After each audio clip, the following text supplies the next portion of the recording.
Hello, boys and girls. Greg from the Scary Spirits podcast here to make you another cocktail. This week's cocktail is called the Dirty Snowman, and it is the featured cocktail in today's episode.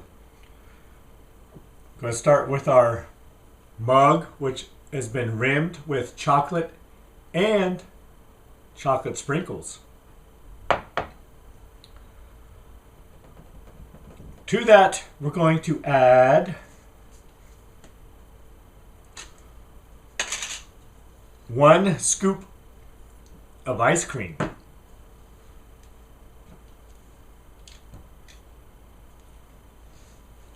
Sounds delicious so far.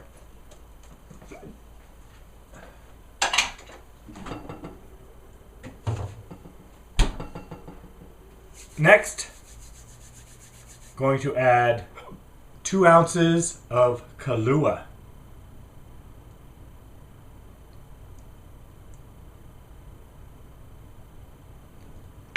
Followed by crema de cacao.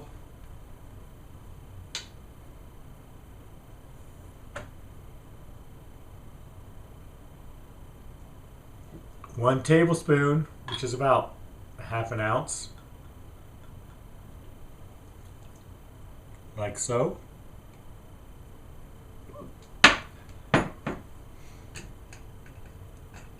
And 1 cup hot chocolate. I blended mine. So here you go. Hot chocolate.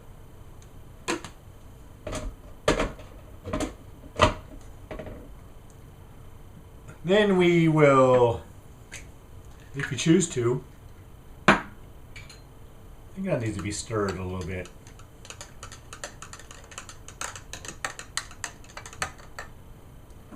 I'm going to top with whipped cream. And we're going to add some more chocolate sprinkles.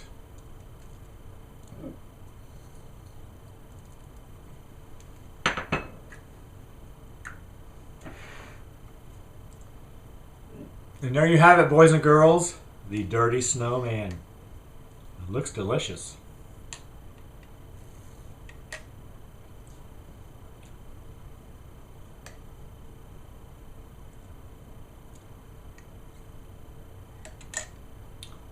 And it is. Thanks for watching. Hope you enjoyed the podcast. See ya.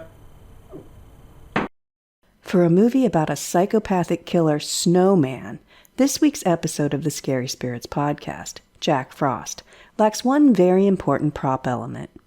Snow. You'd think it would be everywhere. Well, it's not. And not only that, what is there is just ridiculous. It looks like paper, or fabric, or styrofoam, or some combination of those three. Maybe we're too picky, or maybe we expect too much. But honestly, you'd be hard-pressed to find anyone who thinks our standards are too high. The movie is fine, nothing spectacular. It's just the snow that totally sucks. Maybe we are too picky. Cheers! Welcome to the Scary Spirits podcast. Please be advised that the presenters may use adult language and/or discuss adult situations. This podcast is not intended for younger listeners or those that may be easily offended. So, if you're ready, let's go.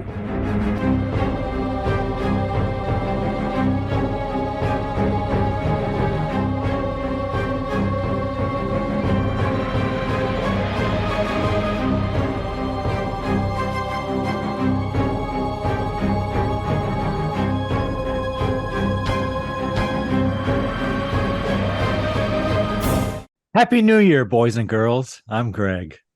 Hi, I'm Karen. And welcome to the Scary Spirits podcast, the podcast that combines the two very different yet highly compatible worlds of scary films and alcoholic spirits. What could possibly go wrong? Indeed. How are you, Karen? Ready for a new year, new me? Yeah, 2024 is going to be a good year. Woo! Any resolutions? No, Karen. You can do good ones like, I'm going to eat more junk food. I'm going to drink more. I'm going to take a shower every day. That was one of my good ones I used to use. Going to put on deodorant when I'm around other people. Going to be nice, giving, the usual. It's always exciting to start a new year, though. I think. We've made it. I'm usually asleep. Are you really? Yeah. Wow. You don't even watch the ball drop or anything? No, not too much. I mean, nice sometimes thing. I do, but in California, we could just watch it East Coast time. Yes. When we had little kids. Yay! Okay, everybody to bed. Woo! At 8:00. 9. Oh, 9, yeah. Yeah. I always stay up and watch it. I haven't not stayed up unless I was I usually do too, but under the influence in college. Perhaps I might not have made it, but most times my wife doesn't make it and she doesn't care. But I'm a late nighter, so it's easy. Unless we're out doing something, if we're actually out, celebrating together or whatever, then it's a different thing. But I mean, I can act all high and mighty, but if it was like 6 a.m., I'd be like, yeah, I miss that once in a while. It's just because I like to be awake at night that I stay up. How was your holidays, Karen? Did you enjoy time with family and friends and whatnot? As I always do. What about you? Did you have a wonderful holiday season? Well, duh, Karen. Everybody got to see you, right? Yeah. Lucky them. Yeah. All right, Karen, I believe this film was your choice. Was it not? This is all on me. And what film have you chosen for us? I chose the 1997 film Jack Frost. Any reason you chose that film, Karen? It's wintry.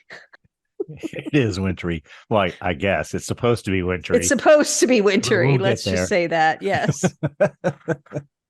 I'd never seen it. I'd heard a little about it, but not much. I hadn't either. I hadn't heard anything about it even.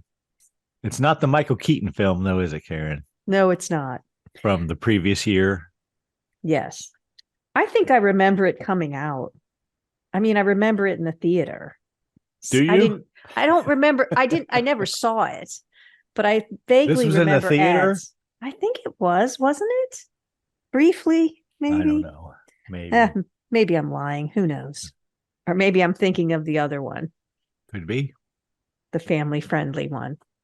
Seems like it went direct to video, Karen. No, then maybe I'm thinking of the other one. VHS. Remember VHS, Karen? Yes, I do. I even remember Beta. I do too. What was the other one that competed with VHS? Well, there was Laserdisc too, but wasn't there another one?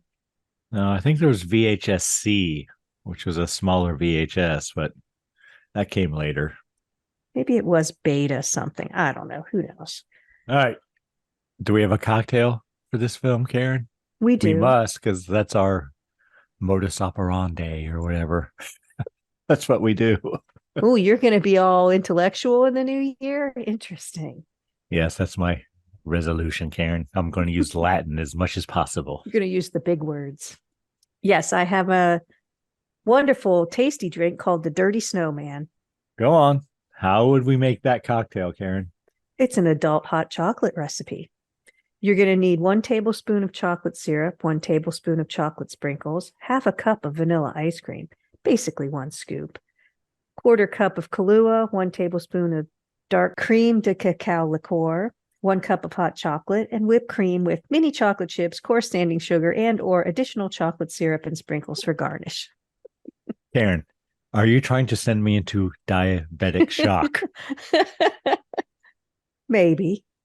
Well, if I become unresponsive while we're recording this podcast, I hope you will call my wife and tell her to call 911.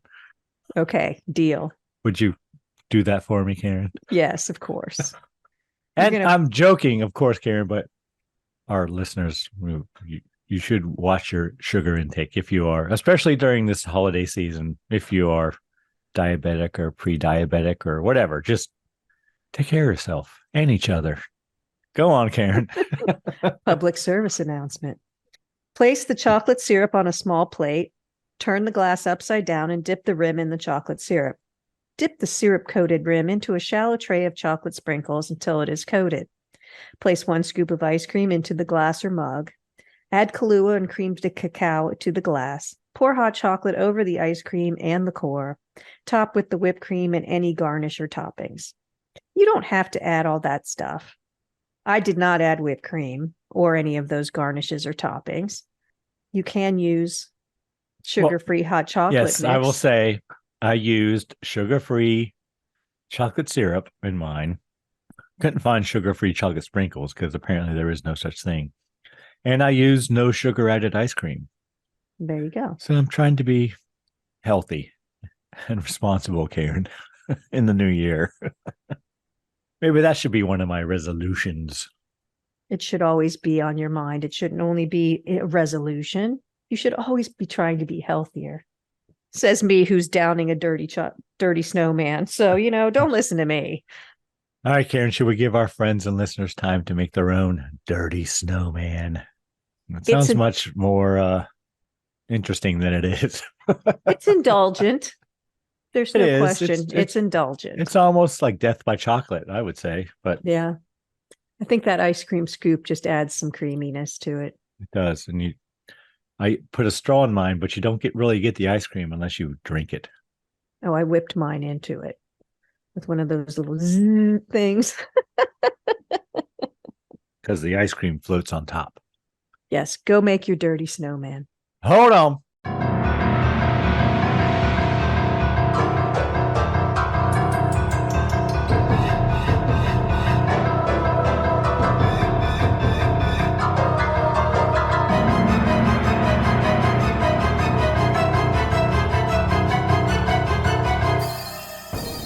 And we're back. Yes, we are. Karen, might you have a brief synopsis of this film you've chosen for us to watch? I do. Go on. Tell us all a story to bring in the new year.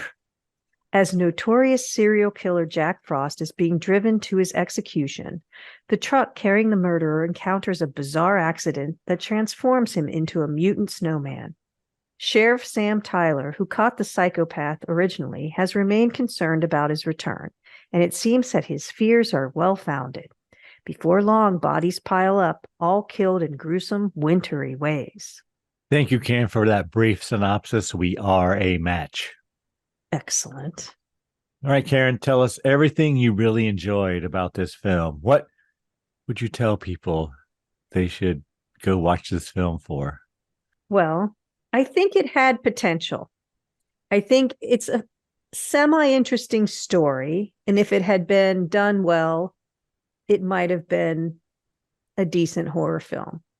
There are aspects of it, mixing the serial killer with the DNA and then becoming a snowman, able to go between liquid and solid phase and all. It's all kind of interesting.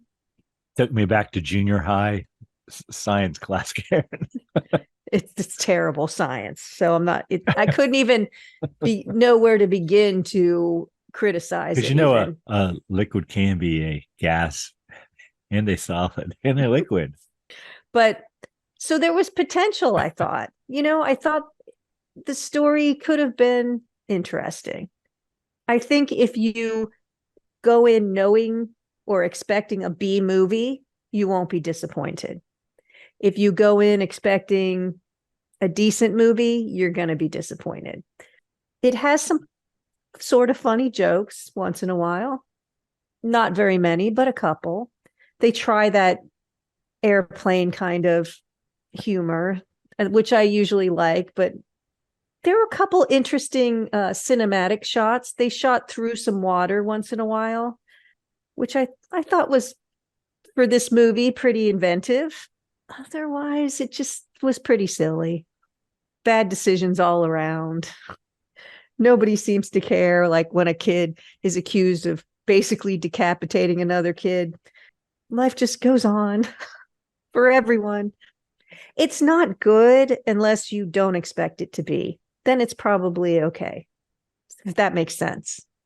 I wasn't overwhelmed by the acting, but everyone in the movie is pretty much the same level of acting. No one stood out as particularly bad. No one stood out as particularly good. Shannon Elizabeth is gorgeous, you know. Yes, I do, Karen. So I don't, beyond that, I can't come up with anything else. What about you? Well, I would say that first off, this is a horror comedy. It's supposed to be. It is. And if you understand that going in, I think it's kind of enjoyable. It's funny. I mean, I thought it was funny. I wrote kind of funny. Anyway. Yeah. There are some kind of funny jokes in there once in a while. I wrote, I like the credits. In the beginning? Yep. Yeah, that was interesting. They're going through the Christmas tree and ornaments and everyone's credits on an ornament. And it was animated, kind of, sort of. Oh, of course. Yeah, it was. But it's not like animated like a cartoon. It was CGI or whatever, computer generated or whatever. But I enjoyed that.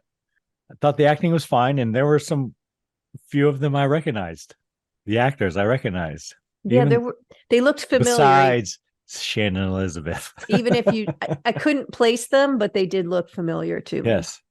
The sheriff was recognizable. His assistant was recognizable, although I still don't know from where. Yeah, me too. I don't know either. She looked like Joni from Joni like and a Chachi. sitcom or something. She looked like Joni from Happy Days, but it wasn't her. No, it wasn't. Aaron Morin, Karen.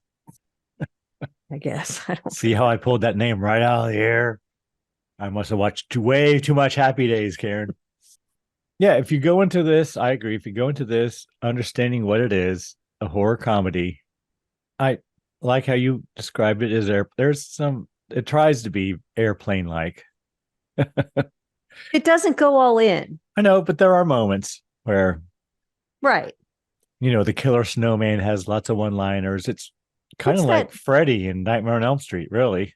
Or what's the movie with Arnold Schwarzenegger and Richard Dawson where it's like Running Man, maybe? The Running Man. Where he says, he had to split and he's cut in two. Like there's a lot of that. Yes, lots of Arnold Schwarzenegger films are like that, Karen. Well, that's true. But I'm saying that's what it kind of reminded me because it's gruesomeness and then there's a joke associated with it. Yes, The Running Man, based on a short story by Stephen King, I believe, Karen. That's what I felt like it was going for. Yeah, I agree.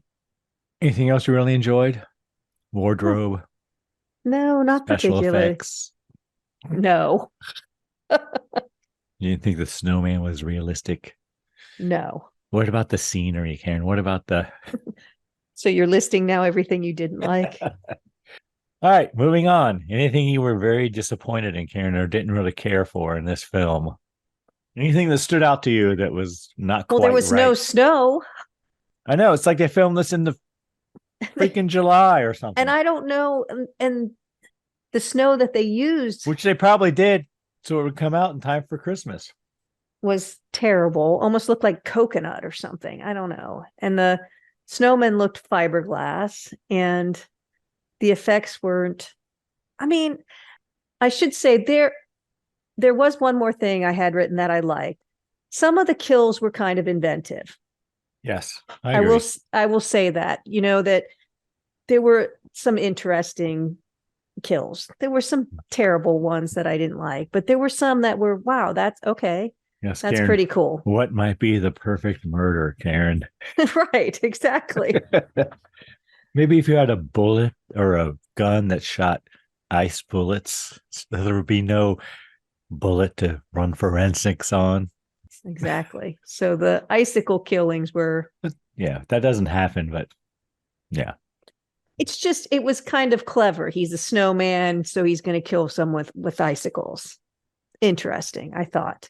Yeah, I thought you were going to get an eyeball kill, but you did not. And then the murder weapon melts. So yes. What killed him? Who knows? There's just, overall, it's just kind of stupid, I guess, for lack of a better term. But and I think don't that's like what to its use goal is, though. I agree, but I think you have to be in a certain mood mm-hmm. to yes. Well, enjoy it and appreciate it. Certain plants are legal now in Ohio, Karen. And elsewhere. I think it's not that I don't enjoy these types of films. I actually do like them, depending on my mood. And if I had known going in that's what it was going to be, I would have probably been more prepared. Well, you picked it, Karen. How could you not know what it is? Because I don't want to know what it is before I go in. You picked Attack of the Killer Tomatoes. I like and that enjoyed one it because I'd seen it before, so I knew what it was. Okay. I think I was just unprepared. You'll enjoy this better on the second watch? Probably. If I'm flipping through the channels and it's available, I'd probably watch it again if I felt like just kind of having noise and vegging out, because it is kind of funny sometimes, but it's also not. I don't know. Okay. But I didn't think the effects were that great. Some were okay, some weren't. I thought the snowman was what was most disappointing. I mean, it was a mitten sometimes, let's be honest. Mm-hmm. So I don't know what they could have done. I'm no expert. So I'm just saying, it's just, you're getting beat to death by a mitten. It's just not. But other than that, I didn't not like anything about it, particularly. What about you? Were there things you didn't like?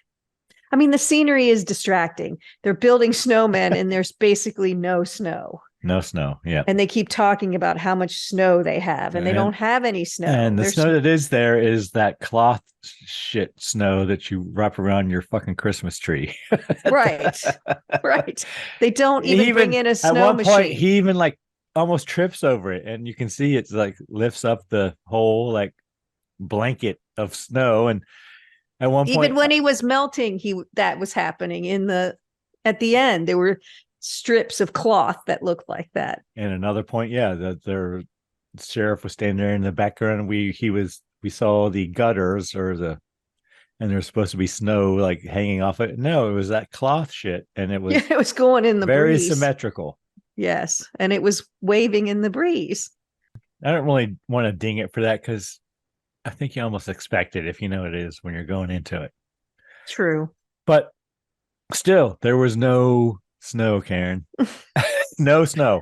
I mean, they couldn't have brought a snow machine. It was sunny. I know. Sunny and like 85 is what it looked like, though.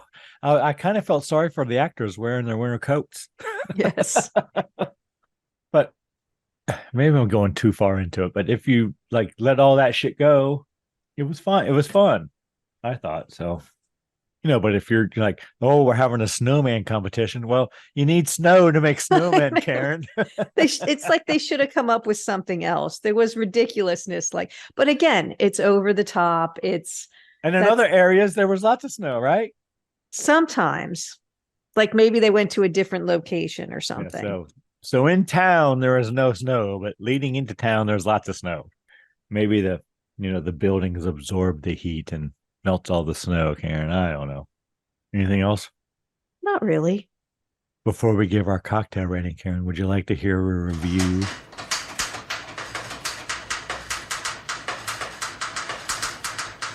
Sure. Let's see what Critics Corner says. Well, this is from the Blu-ray release, so it's not from 1997. And I should say it has a 16% approval rating on Rotten Tomatoes, Karen. A 4.7 out of 10 on IMDb. And what do you think Google users think of this film, Karen? What kind of percentage approval rating do you think it has? 70%. Oh, you're so close. 74%, Karen. I thought for sure you're going to say 75. So this review is from Dread Central, Karen, by a writer named Tyler Dupay. And it's from 2022. And I'm going to read about half of it. I'm not going to go into what he talks about the Blu-ray special features and all that bullshit, because we don't care. It's difficult to give Jack Frost a straightforward critique. It's not necessarily a good film in the conventional sense, but anyone that's seen the flick and enjoyed it recognizes that director and co-writer Michael Cooney wasn't setting out to make a serious or thought-provoking feature. Cooney was, however, trying to have some fun with a ridiculous, outlandish, and farcical premise, and I would argue that he succeeded at the latter. The film sees aptly named serial killer Jack Frost on the way to his own execution. However, the madman gets a second chance when his prison transport vehicle collides with a genetic research truck. Following the accident, Frost is reconstituted as a snowman and carries on with his homicidal proclivities. It's a big word, Karen. Yeah, see, you're going. Now it's up to small town sheriff Sam Tyler, no, to stop the deranged snowman before the town of Snowmanton is eviscerated. Another big word. Everything from the acting to the effects and the nonsensical storyline makes it impossible to take this picture seriously, but one should stop to consider that much of that is by design. The film is meant to appeal to connoisseurs of schlock. It isn't terribly concerned with winning over viewers looking for something even a little respectable. With all that in mind, you can probably tell whether or not this film is up your alley prior to actually watching it. So, for those that appreciate a hefty helping of tasteless schlock with their horror, Jack Frost fits the bill. When I say tasteless, I'm not exaggerating. The sequence where Jack literally rapes a young Shannon Elizabeth to death is quite crass, and a little shocking. So bear that in mind if you are watching for the first time. I was horrified by that scene, Karen. It's tasteless. I'm moving on. In addition to being tasteless, Karen, the characters are two-dimensional, the dialogue is uninspired, and the production values are low. But a lot of that is forgivable when stopping to consider that one doesn't watch a film about a mutant killer snowman expecting high art. We watch movies of this ilk for the camp factor, the gore, and the opportunity to laugh at the ridiculousness of it all. And I have to say, Jack Frost does deliver pretty reliable in that regard. And I agree. Yeah, me too. Okay. So, what kind of cocktail rating do you want to give it, Karen? I'm writing a number. Go on. I think it's a 4, but I think it's a very watchable 4. I think it's a 3, Karen. I don't know. I that's a stretch for me. I mean, if you know what it is going in, I still don't. I mean, no, it's a 4. Okay, it's a 4. But it's a watchable 4. Just like Plan 9 is a watchable. We give that a 5. 5 or something. Yeah. Well, I think Attack of the Killer Tomatoes is a watchable 5, but you're crazy. Just stupid. Plan 9 ain't much better. I will agree to give it a watchable. I would give it a 3.5, but we don't do that, so it's got to be a 4, I guess. I mean, we don't.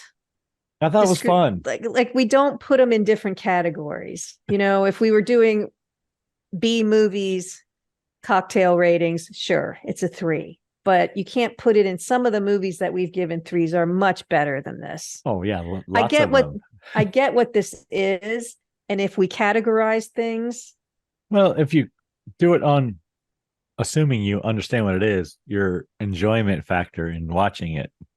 Yeah, but I still didn't think it was that good. I get what it was trying to do, and I thought some of the jokes were funny, but I thought a lot of them were just stupid and didn't really.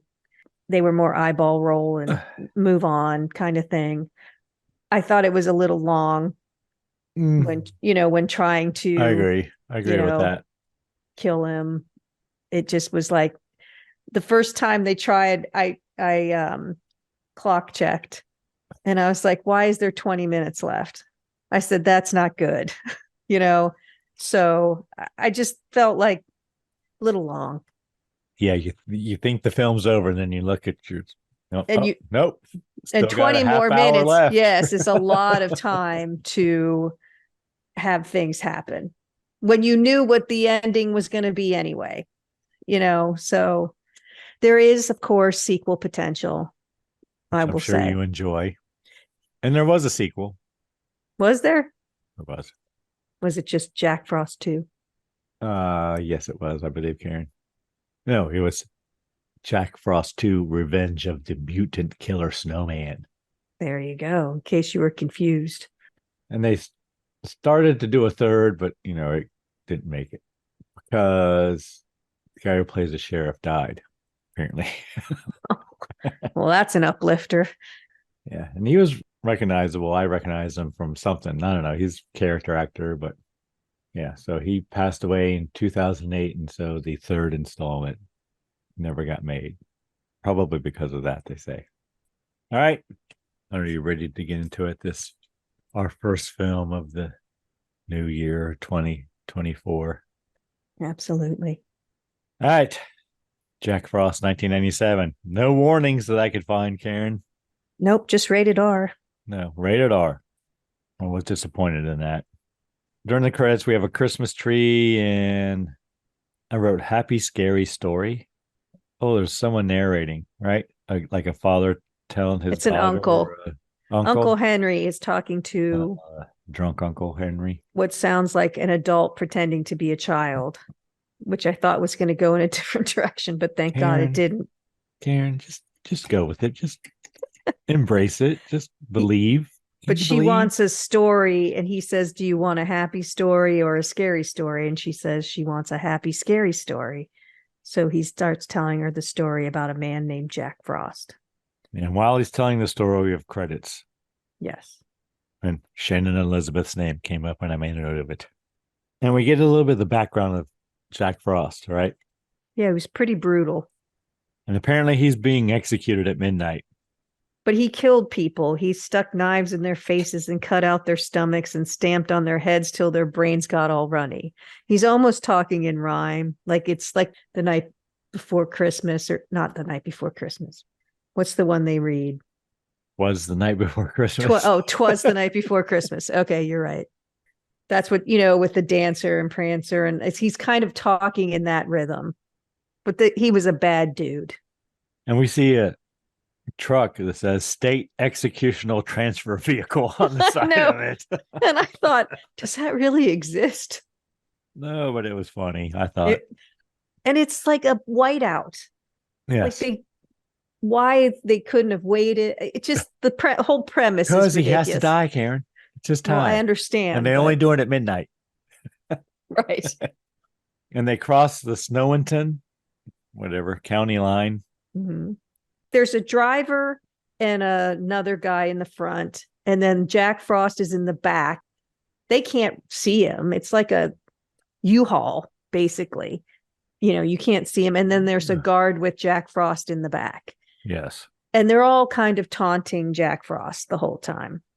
And before there's even the accident, Jack has killed the guard in the back that's with him for not letting him have a cigarette. He snaps his neck and burns his cheek with a cigarette. So he's, a bad dude. But there's a car accident, Karen, with apparently a head-on collision with a vehicle from some genetic research facility, because it's got words on the side of it as well. So we know what it is. It says genetic research truck, which they don't have those, just FYI. Are you sure? Yeah, I'm pretty sure. But yes, they have a head-on collision. And it looks like the driver is and Jack are the only ones who survive. Yeah, so the driver of the executioner truck, I wrote, comes to find Jack has escaped.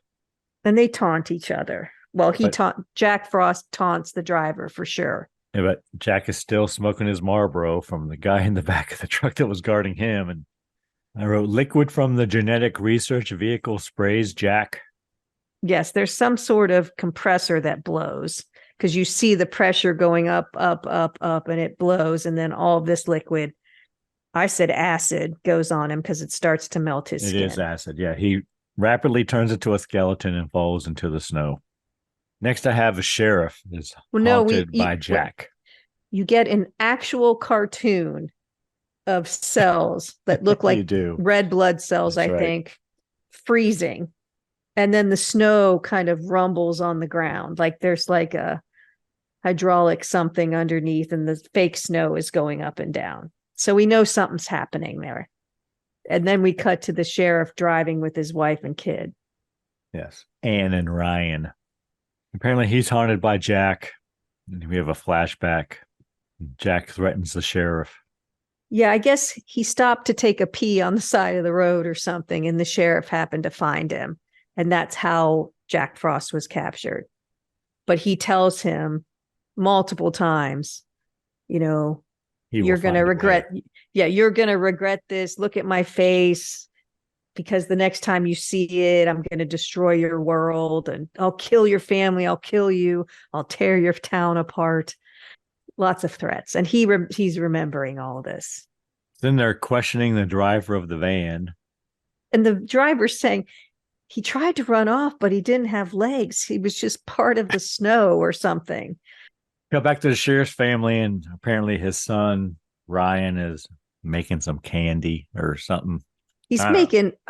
I thought he was making hot chocolate, which I was going to be like, yes, what drink even is better. But no, he was making oats for his dad. But before that chocolate oats. Yes, before that happens, they're interviewing the driver, and someone else comes in who we don't know yet and says, I'll take it from here. And he takes the driver off by himself. And we don't know who that is. We'd find out later. But yes, he's mixing up breakfast for his dad. And apparently there's a snowman competition, Karen. Yes. But I wrote there's no snow on the ground, so I don't know how they're going to make the snowman. I said the same thing. And then we cut to Jill, Karen, who is played by Shannon Elizabeth. And she asked Tommy if he wants to meet up later. Who's making the naked snowman? Is that Tommy? That's Tommy. Yeah, he's making this naked woman snowman. And do you know, Greg, snow what woman, the difference? Karen. Yes. It's a snow woman. What's the difference snowman. between a snowman and a snow woman? I believe that would be snowballs, Karen. Yes, it is. But then Sam goes to the sheriff's office, and Marla, his receptionist or whatever, tells him that someone died. She's spicy. She's not a sweet assistant. Apparently old man Harper died. Sam because he comes in and says, what's the matter? You look like someone died. And she holds up a note that says someone died. Yes. Greg and I are both so excited that you're listening to the Scary Spirits podcast, and we would love to hear from you. Do you have a movie suggestion for us? Or possibly a favorite drink you'd like us to try? Or maybe you just want to say hi. If so, you can email us at info@scaryspirits.com. Thank you so much for your support. Now back to the show.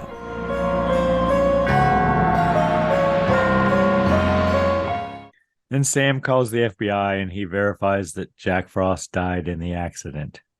But I wrote the FBI knows that something is up.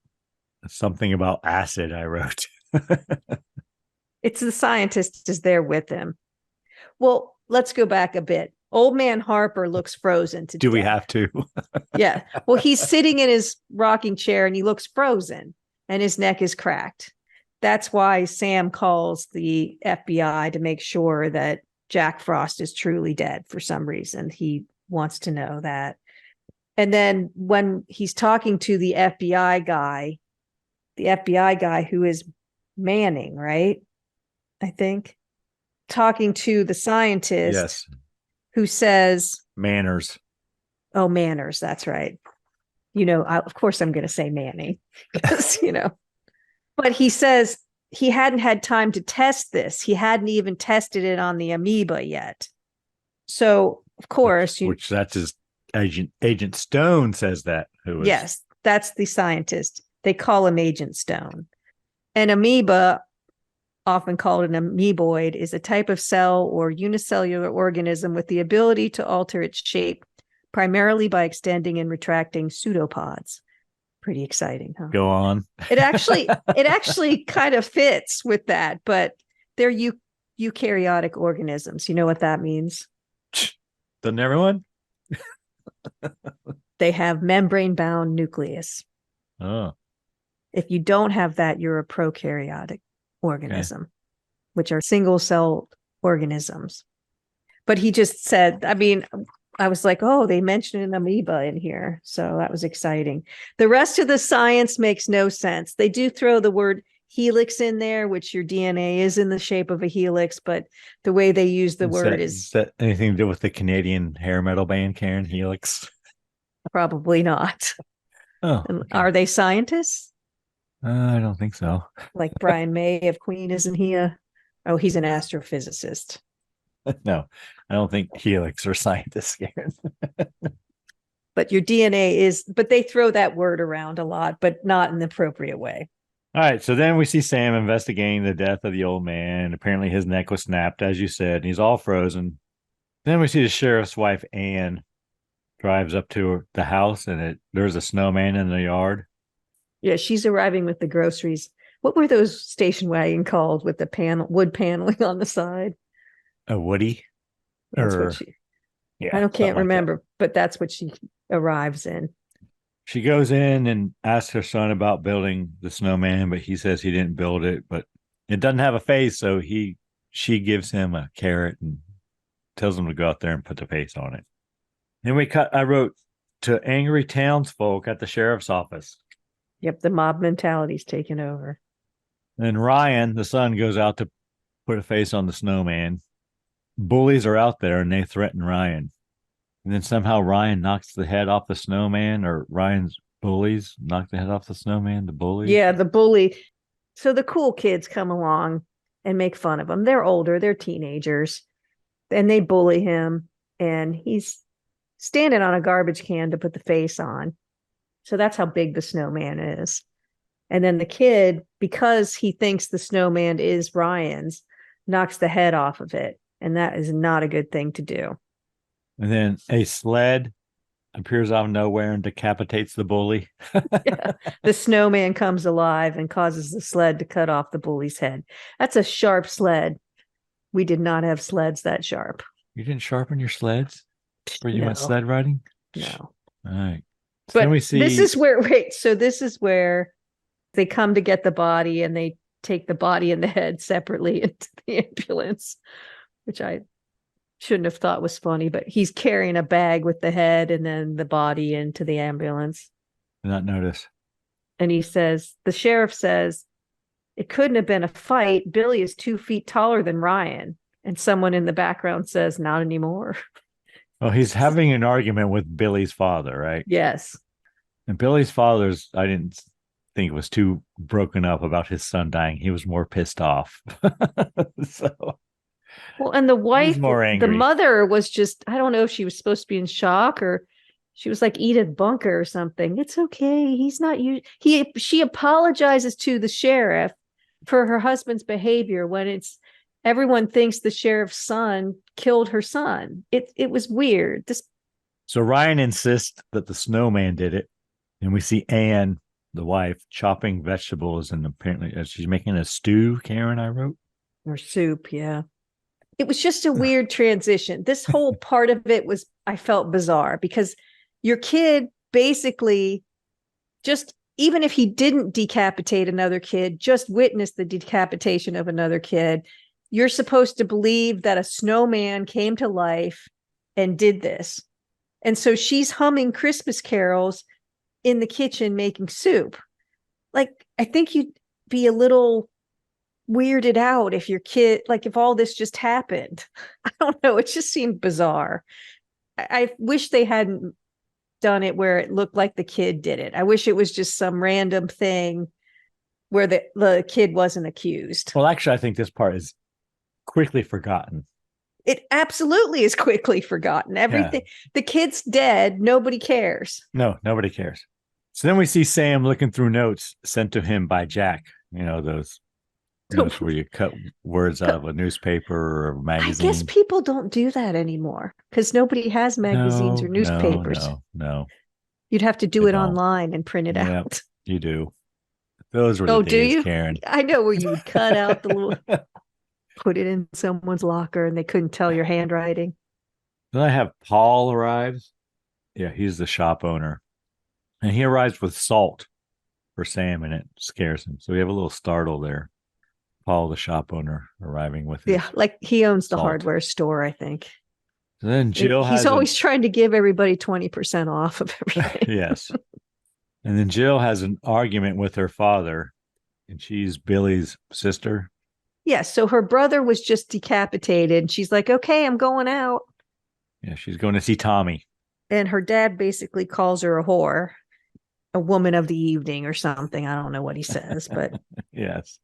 Then Dad goes outside and there's a snowman, and Dad lights his pipe, and he's sitting on a big stump with an axe in it. Yes, he is. And the snowman asks, how about a smoke? Snowman wants a Marlboro. Dad grabs an axe and looks for the person speaking, because of course he doesn't believe it's a snowman. Right. He thinks it's someone around in his backyard. But the snowman grabs the axe and puts it through Dad's mouth, the handle first. Yeah, so the axe is sticking out of his mouth. Which I thought was interesting. That was different. So then Sally, Billy's mom and Jill's mom, is strangled by Christmas lights. And her face is pounded into some ornaments, so it's all cut up. And he puts an ornament in her mouth. And she's tied up to the Christmas tree with the star on her head. But she was inside wanting the Christmas lights to be on. She's singing, "We wish you a Merry Christmas." Her kid just died in a very violent manner. So it was all bizarre. Yep. And then Paul arrives again with more salt. And finds her, yes. And finds her, and he quotes a line from A Christmas Story. Can't remember what it is now, though. Oh, he quotes the Santa Claus. Ho, ho, ho, what's your name? Yeah, what's your name, little boy? Or whatever it is, yeah. Because Jack Frost is still there when he comes to deliver the salt. And so he runs off. But he saw the snowman in the house. The sheriff tells his deputies to find Jill, Shannon Elizabeth. Yeah, her whole family's dead. We see the sheriff back at the station, and he meets the FBI agent. There's a full moon, too. He does glance off. FBI agent says he's taking control of the case. Well, he goes in. Marla's the spicy assistant secretary. The Annie Potts character. Kind of, yeah. And he says, get a hold of the FBI, some asshole named Manners. And then when he turns around, Manners is sitting at the desk and he says, who are you? And he said, I'm the asshole. Yes. So that was kind of funny.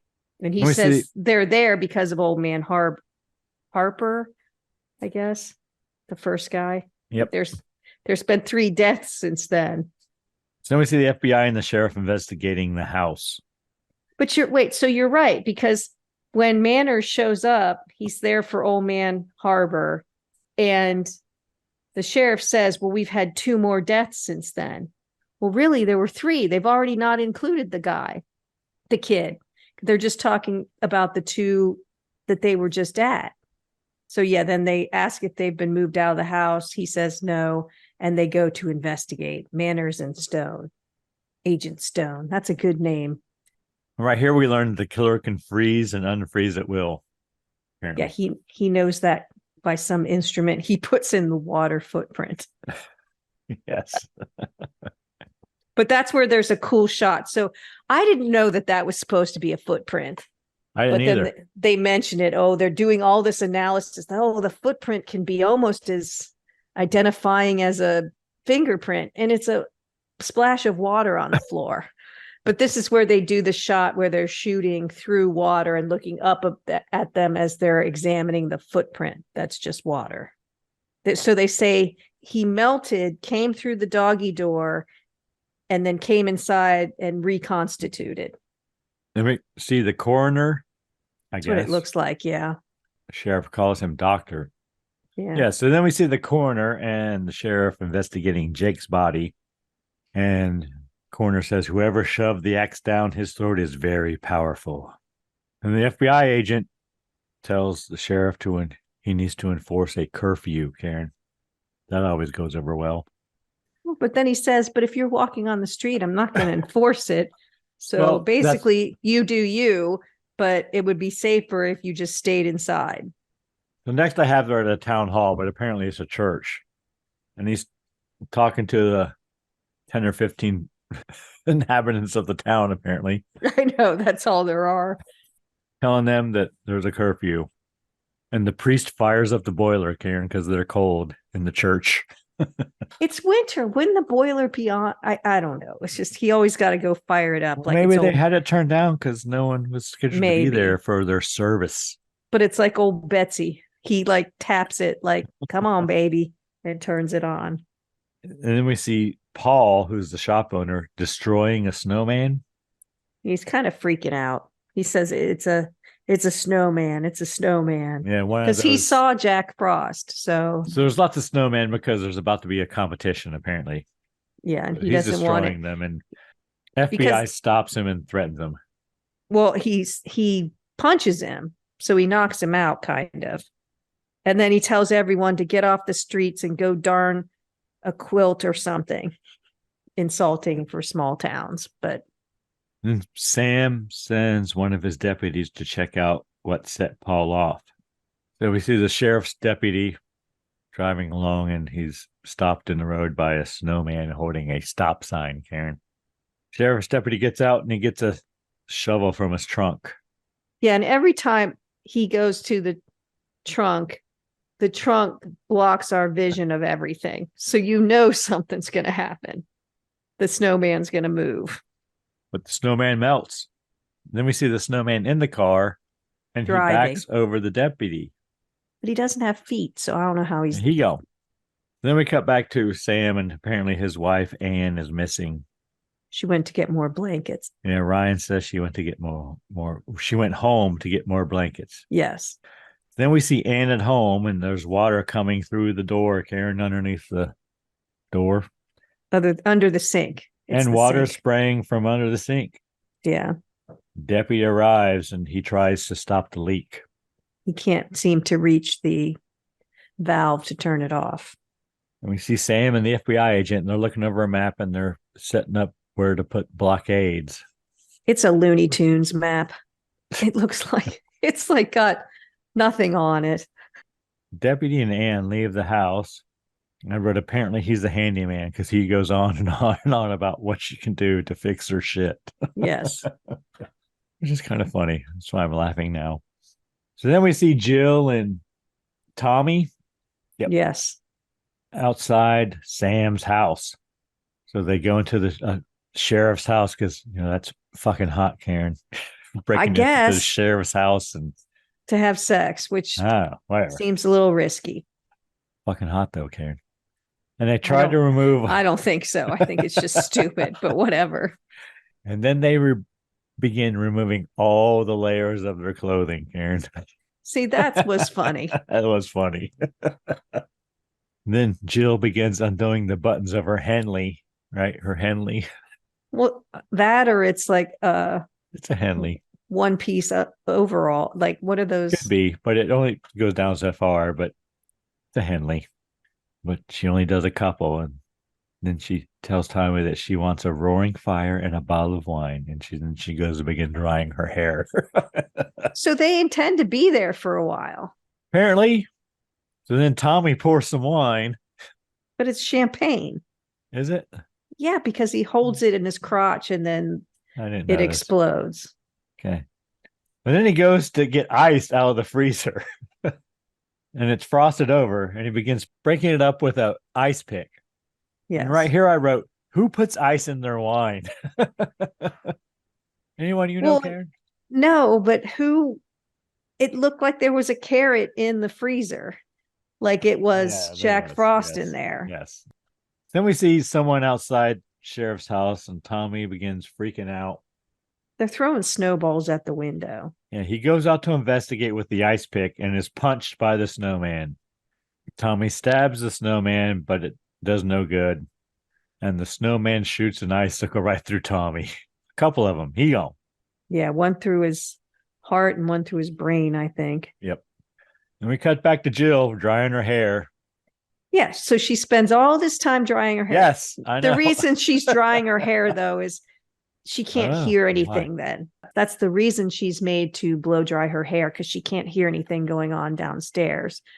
But she finishes blow drying her hair, and then she goes to the bathroom and finds a bath has been drawn, Karen. Yes. A hot bath is drawn, and she's like, oh, she thinks Tommy did it. And thanks, she thanks Tommy. him. Yeah. And then she undresses and gets in the tub, and she takes a bath. And right here I wrote, Why is she getting in the tub after she just finished drying her fucking hair, Karen? He's all sexy in the tub. Well, No, but lots of illusion. and then a snow begins to fall into the bathtub. She says, Tommy, don't add water. It's freezing. And then a carrot floats up. And then the snowman materializes and attacks Jill, but he's sure to cover up all her naughty parts, I wrote. Yeah, this was tasteless. I didn't like this. It was stupid and tasteless. But there is a butt shot. We do see her bottom, but that's it. And the snowman bangs Jill's head into the wall repeatedly. She gone. I didn't even get the whole rape thing. You think that was a rape?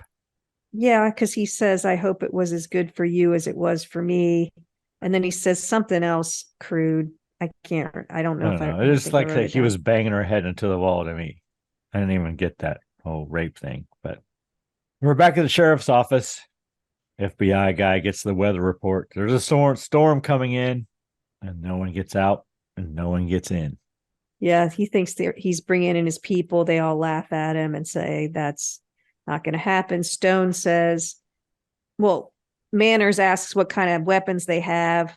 The sheriff says we're a small town. He shows him the pistol. And Stone says conventional weapons won't work. We need the company. And Manners is like, watch your mouth. Don't bring that up. I don't know. They're all on a need to know basis.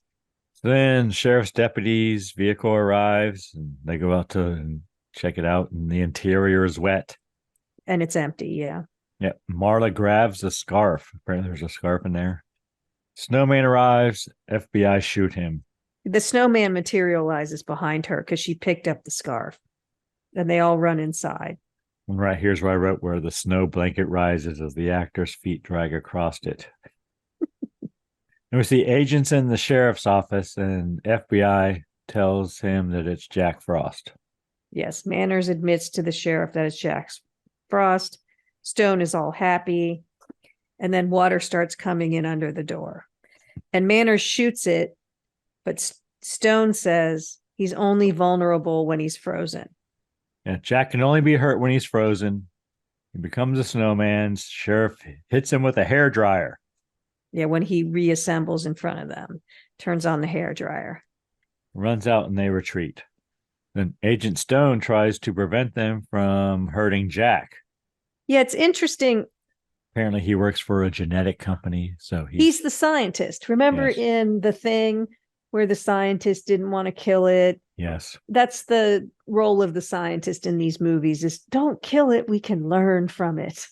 Or I have proof. He wants to save it because he wants to prove that what he researched and created actually works.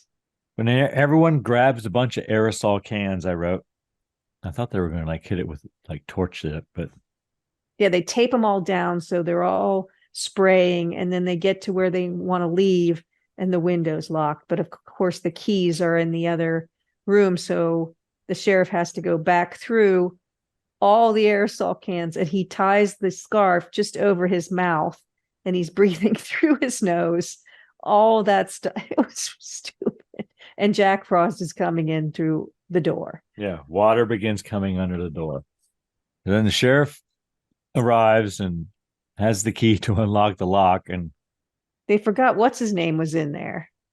The hardware guy. They had taken him there after he was knocking down all the snowman. So they had to hurry up and find the key for his cell and then the key for the window. Right. So he goes to unlock the lock on the window and he's grabbed by Paul, who's in a jail cell. He lets Paul out. He doesn't have to struggle very hard to find the keys, Karen. He finds them rather quickly, I thought. They run to the window. Sam unlocks it. Once again, he knows exactly which fucking key it is. And they all exit one by one as the snowman is coming towards them. Sam gets out just as the snowman hits the window. And the FBI agent shoots Jack with some special ammunition, I wrote. I didn't know what that was. It I think he's just shooting to set the... It was like an incendiary. I don't know, yeah, because all the aerosols were going off. So he just set them all off. But then the snowman forms again. He's walking around with its head in his hands and well, I think he puts it on the side of him because they all lean to one side to look at him. Yeah, and the townsfolk are all locked in the church, I wrote. And we see Marla and the deputy outside, and she says, Some your guy place or with some mine? marshmallows walks by too. It's weird. But yeah, your place or mine, and they decide on her because they just all run in and lock him out. They make a run for it. So then we see Sam questions Agent Stone. He threatens to shoot him. Yes. Agent explains that genetic research they were doing, talks about it. Yes. Acid, Karen, which will bond to the human chromosome so they could be regenerated. Human chromosome helix with an inert material so that we could be resurrected in our future. But then something happened in that accident. The snow didn't just take on the DNA, it took on the personality. And that Stone says that means that your soul exists. That There's it means proof of a soul and it's the chemical. Soul is chemical, yes. That's why we can't destroy it. He's the proof. And he says he has no idea how to stop it. But they devise a plan to lure the snowman into a watertight container. Jack arrives. They all have their hair dryers and walk towards him. I guess they're going to force him into the boiler. And they do. And they celebrate, Karen. And there are words to read on the boiler, Karen. No, I didn't look at them. It says danger, poison gas. Trustees will not open this door except under supervision. But everyone celebrates. But there's vapor coming off the boiler, Karen. It's still water, I wrote. Yep, it is. He's turned into a gas. And then Jack forms from the liquid that I guess condenses on whatever and kills the FBI agent. Bites his face off, I think. He grew teeth. Right? Yeah. And he goes, yeah, he has icicle teeth. Then he goes after Agent Stone.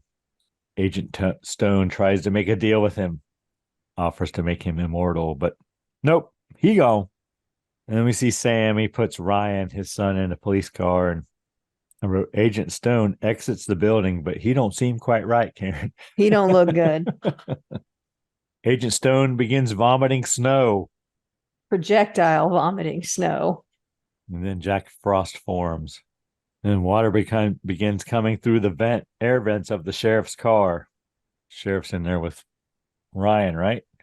Yes, and he's like, takes him in the back seat instead of getting out of the car. He's like, don't let the water touch you. And he tries to hotwire the car. Yeah, he tries to hotwire the car. And then Jack forms in the back seat. The sheriff takes a bag of oatmeal that Ryan gave him earlier and puts it into Jack's head, and he begins to melt. And the sheriff asks Ryan, what did you put in that oatmeal? And he says he put antifreeze in it so his dad would not get cold. So he would have killed his dad. Sorry, Dad. I would have killed you, but I didn't want you to get cold. That's ethylene glycol. And it says death may occur within the first 24 hours. If the patient survives, there will be little or no urine output for several weeks before the kidneys recover. So kidney damage is what takes you out, pretty much. There's neurological stuff too, but. Yeah, so don't change your antifreeze while your pets are around because they will lick that shit up because it smells sweet. Exactly. But earlier in the film, we see the dad take the oatmeal, throw it in the trash can, and then feel bad because the kid made it for him and put it back in the car. Because it did look pretty awful, but it would have killed him if he ate it. Didn't notice that. Possibly. So then Paul, the shop owner, arrives and the sheriff tells him to go get antifreeze. But you need to be back in 5 minutes. Yeah, put it in the back of the truck and be back in exactly 5 minutes. So we got all the people in the church, right?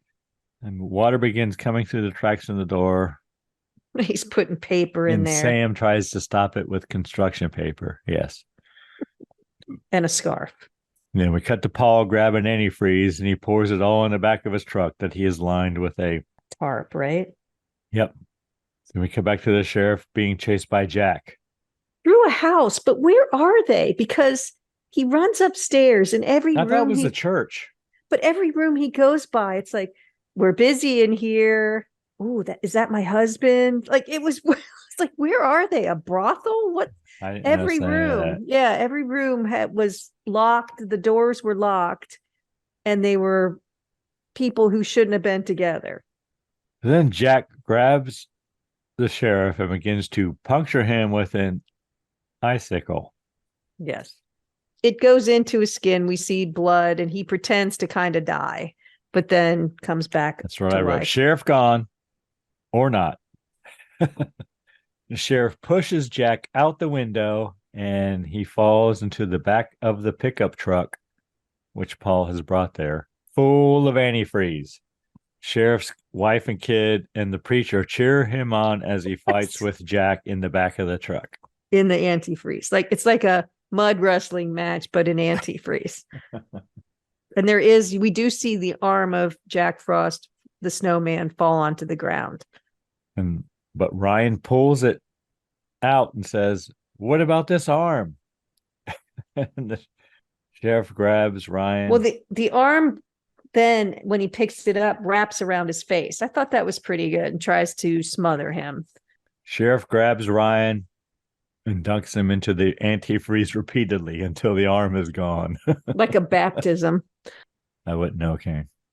Then they drain the liquid from the back of the truck back into the antifreeze bottles and bury it, Karen. And he does find a beating heart in the middle of all the snow melting, but we never see that again. And then we see antifreeze in the bottles bubbling in the earth as they bury it. Credits. The end. I did have some facts that we didn't go over. Just briefly. Do you know when the FBI was started? Are you asking me for a date? Is this a quiz? Just a year, yeah.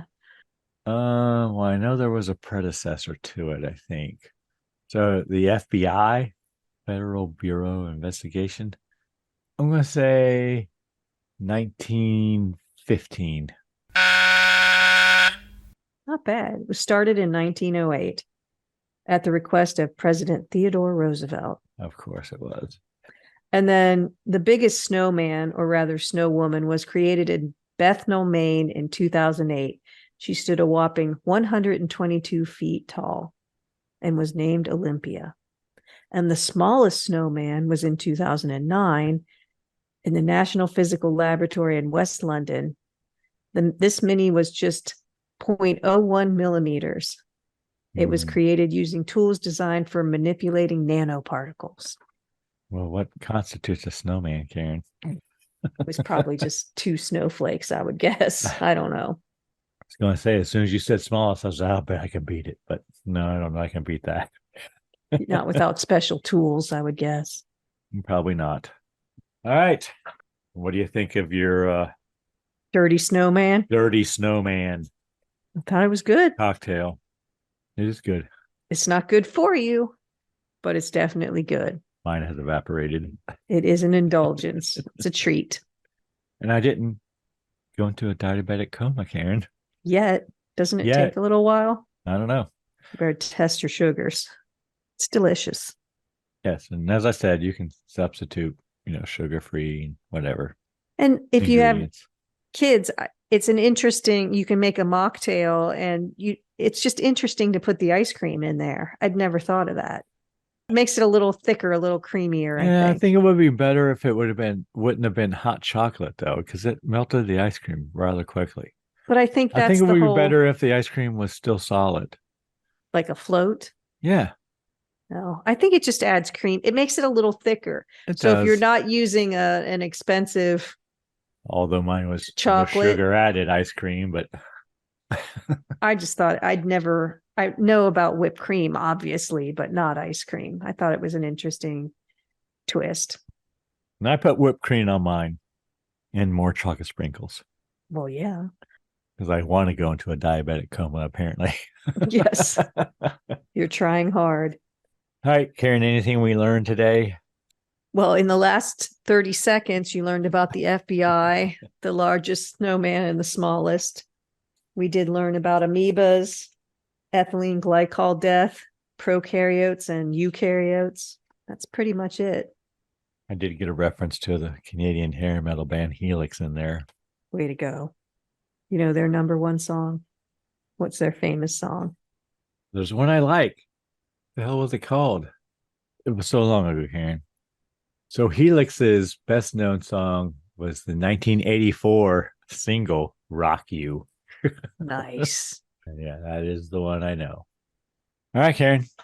Anything else? Or are we ready to move on to next week's film? I think we should find out what your choice is. Oh, is it my choice? Again already? Karen, the film I have chosen is from 1974. And although it stars Peter Cushing, it is not a Hammer film. It's called The Beast Must Die. Well, that sounds pleasant. Doesn't it, though? It's a werewolf film, Karen. So I'm doing all werewolf films again for the month of January. Because of the wolf moon? Because it is the wolf moon. Clever. Do you have a drink to go with that? I do, Karen. What's that? It's the Wolf Bite Shooter. Oh, no, a shooter. What's in it? We're going to need Midori melon liqueur or a melon liqueur, absinthe, pineapple juice, lemon lime soda, and grenadine. You All picked an things we absinthe? have. I got a whole bottle of absinthe. Got to get rid of it. So a half an ounce of Midori, a quarter ounce of absinthe, 1 ounce pineapple juice, 1 splash of lemon lime soda, and a dash of grenadine. I don't know what the difference between a splash and a dash is, but there you go. Well, we'll have to try to figure that out. So we're going to, in a cocktail shaker, we're going to pour the melon liqueur, absinthe, and pineapple juice, fill with ice, shake vigorously, strain into a tall shot glass, top with a splash of lemon lime and a drizzle of grenadine. So a drizzle, it says in the instructions. Then we serve and enjoy. Hey, excellent. So we have a splash, a dash, and a drizzle. See, it's going to be fun to make. It is. The Wolf Bite. Anyone you need to thank this week, Karen? Well, let's see. I think I should thank our listeners. There's a lot of podcasts out there. Thank you for spending time with us. What about you, Greg? Who do you need to thank? Karen, I'm going to, first of all, thank the people of the great state of Florida. Excellent. And the band Verse 13 for providing all the music in the Scary Spirits podcast. The music definitely makes the podcast better. Anything else, Karen? Please drink responsibly. Yes. Hey, it's Karen, and I'm here to talk to you about getting social with us. Did you know you can follow us on Facebook, Instagram, and YouTube at Scary Spirits Podcast?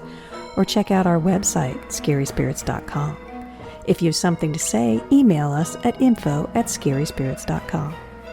And as always, thanks so much for listening. Please drink responsibly.